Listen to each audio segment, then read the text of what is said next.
Welcome to Penrose Learning, where we make understanding easy. You start by ensuring your source and reference data are reachable. Use the same connection managers so lookups resolve quickly. Once done, choose a cache mode: full cache for small stable reference sets, partial cache for medium datasets, no cache for very large or changing tables, because this affects memory and performance.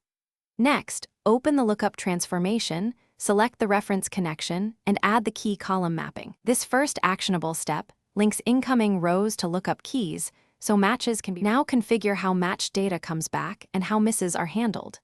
First, map your input keys to the lookup key exactly. Mismatches cause silent failures. Then pick return columns and set default values or null behavior for missing matches. Make sure data types align to avoid casting errors.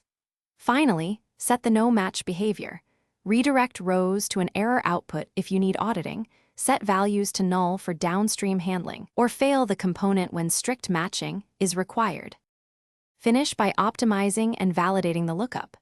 Use a tuned SQL query to pre-filter reference rows and rely on indexes to speed lookups. This reduces memory for full cache and improves partial cache performance. Then run realistic batch tests while watching memory and the component's lookup hit rate.